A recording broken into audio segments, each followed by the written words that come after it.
पृथ्वीराज चौहान एक ऐसे शूरवीर योद्धा थे जिनके साहस और पराक्रम के किस्से भारतीय इतिहास के पन्नों पर स्वर्णिम अक्षरों में लिखे गए हैं।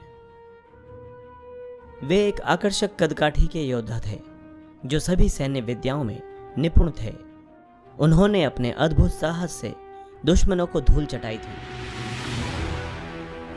उनकी वीरता का अंदाजा इसी बात से लगाया जा सकता है जब मोहम्मद गौरी द्वारा उन्हें बंधक बना लिया गया और उनसे उनकी आंखों की रोशनी भी छीन ली गई, तब भी उन्होंने मोहम्मद गौरी के दरबार में उसे मार गिराया था।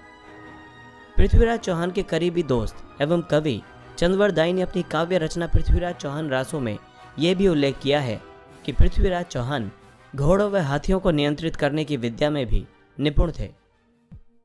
तो आइए जानते हैं इतिहास के इस महान योद्धा के जीवन से जुड़ी कुछ रोचक बातें। भारतीय इतिहास के सबसे महान और साहसी योद्धा पृथ्वीराज चौहान चौहान वंश के क्षत्रिय शासक सोमेश्वर और कर्पूरा देवी के घर साल 1149 में जन्मे थे।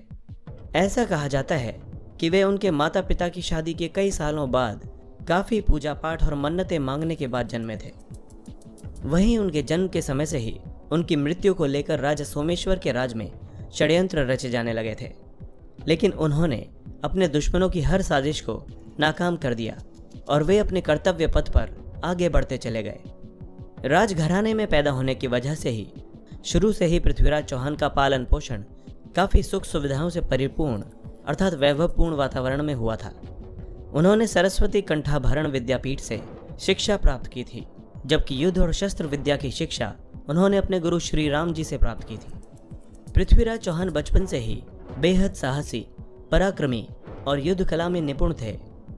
शुरुआत से ही पृथ्वीराज चौहान ने शब्द भेदी बाण चलाने की अद्भुत कला सीख ली थी, जिसमें वे बिना देखे आवाज के आधार पर बाण चला सकते थे और सटीक निशाना लगा सकते थे। बचपन में चंद्रवर दाई पृथ्वीराज चौहान के सबसे अच्छे मित्र थे, जो उनके एक भाई की तरह उनका ख्याल रखते थे। आपको बता दें कि चंद्रवर दाई तोमर वंश के शासक अनंगपाल की बेटी के पुत्र थे, जिन्होंने बाद में पृथ्वीराज चौहान के सहयोग से पिथौरागढ़ का निर्माण कराया था। पृथ्वीराज चौहान जब महज 11 साल के थे तभी उनके पिता सोमेश्वर की एक युद्ध में मृत्यु हो गई, जिसके बाद वे अजमेर के उत्तराधिकारी बने और एक आदर्श शासक की तरह अपनी प्रजा की सभी उम्मीदों पर खरे उतरे। इसके अलावा पृथ्वीराज चौहान ने दिल्ली पर भी अपना सिक्का चलाया। दरअसल उनकी मां कर्पूरा देवी अपने पिता अनंगपाल की इकलौती बेटी थी, इसीलिए उनके पिता ने अपने दामाद और अजमेर के शासक सोमेश्वर चौहान से पृथ्वीराज चौहान की प्रतिभा को भांपते हुए अपने साम्राज्य का उत्तराधिकारी बनाने की इच्छा प्रकट की थी, जिसके तहत 1166 में उनके नाना अनंगपाल की मृत्यु के बाद पृथ्वीराज चौहान दिल्ली के राज सिंहासन पर बैठे और कुशलतापूर्वक उन्होंने दिल्ली की सत्ता संभाली।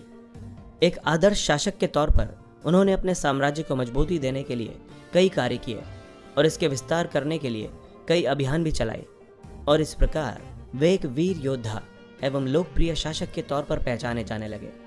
पृथ्वीराज चौहान और रानी संयोगिता की प्रेम कहानी की आज भी मिसाल दी जाती है और उनकी प्रेम कहानी पर कई टीवी सीरियल्स और फिल्में भी बन चुकी हैं। पृथ्वीराज चौहान के अद्भुत साहस और वीरता के किस्से हर तरफ थे।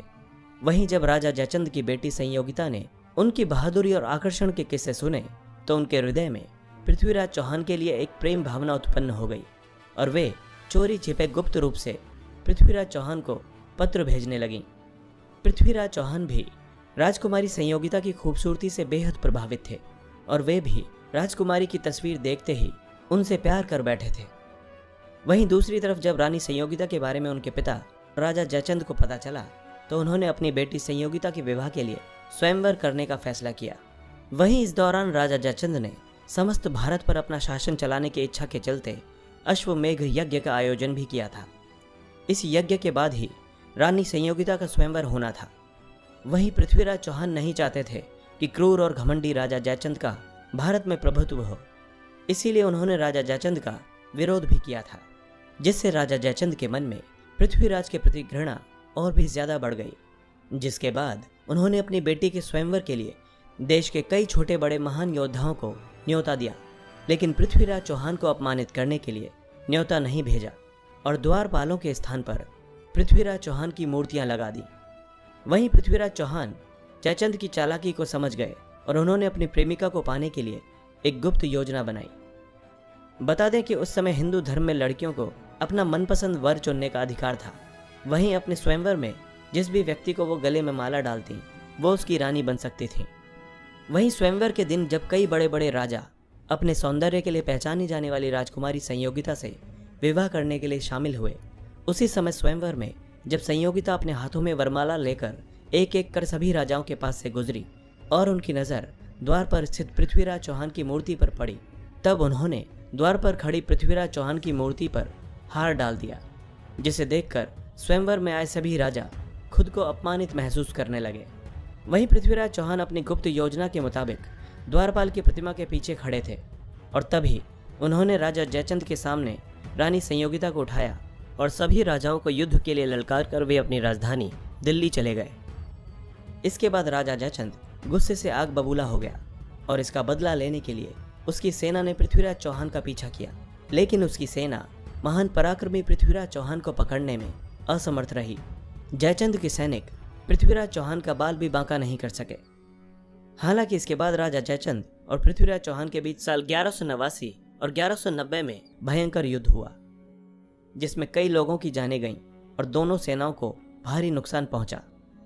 दूरदर्शी शासक पृथ्वीराज चौहान की सेना बहुत बड़ी थी, जिसमें करीब 3 लाख सैनिक और 300 हाथी थे। उनकी विशाल सेना में घोड़ों की सेना का भी खासा महत्व था। पृथ्वीराज चौहान ने अपनी इस विशाल सेना की वजह से न सिर्फ कई युद्ध जीते, बल्कि वे अपने राज्य का विस्तार करने में भी कामयाब रहे। वहीं पृथ्वीराज चौहान जैसे जैसे युद्ध जीतते गए, वैसे वैसे वे अपनी सेना को भी बढ़ाते गए। चौहान वंश के सबसे बुद्धिमान और दूरदर्शी शासक पृथ्वीराज चौहान ने अपने शासनकाल में अपने राज्य को एक नए मुकाम पर पहुंचा दिया था। उन्होंने अपने राज्य में अपनी कुशल नीतियों के चलते अपने राज्य के विस्तार करने में कोई कोर कसर नहीं छोड़ी थी।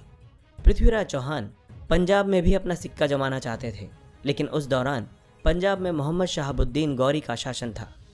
वहीं पृथ्वीराज चौहान की पंजाब पर राज करने की इच्छा मोहम्मद गौरी के साथ युद्ध करके ही पूरी हो सकती थी, जिसके बाद पृथ्वीराज चौहान ने अपने विशाल सेना के साथ मोहम्मद गौरी पर आक्रमण कर दिया।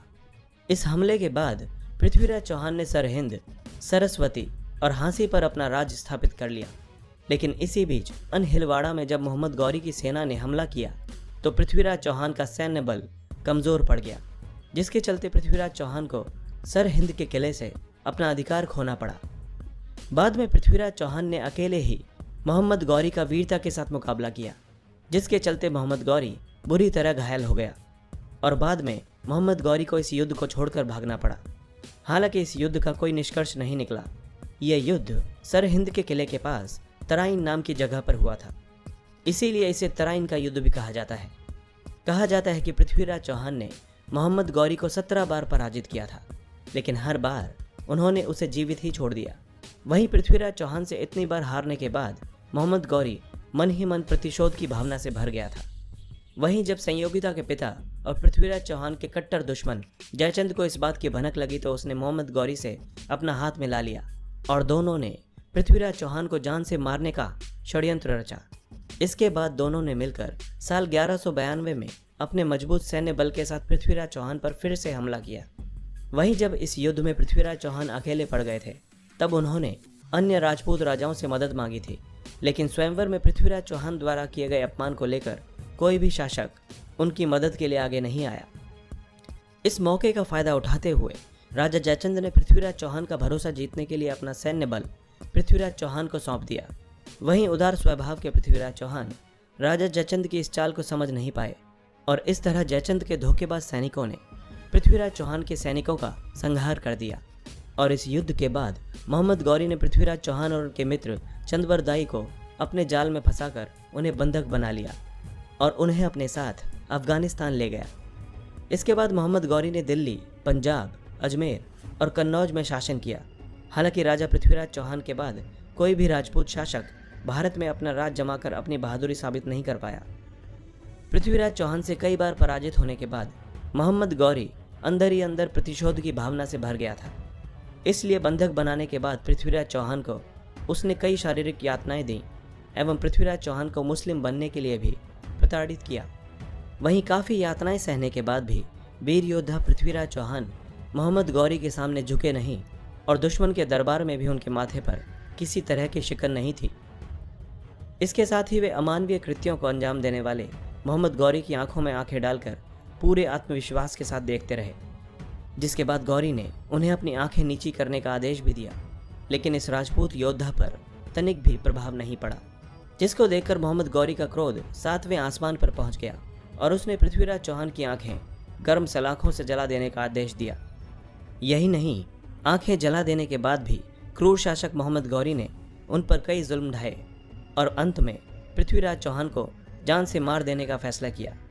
वहीं इससे पहले मोहम्मद गौरी की पृथ्वीराज चौहान को मार देने की साजिश कामयाब होती, पृथ्वीराज चौहान के बेहद करीबी मित्र और राजकवि चंद्रवरदाई ने मोहम्मद गौरी को पृथ्वीराज चौहान की शब्द भेदी बाण चलाने की खूबी बताई, जिसके बाद मोहम्मद गौरी हंसने लगा कि भला एक अंधा कैसे बाण चला सकता है।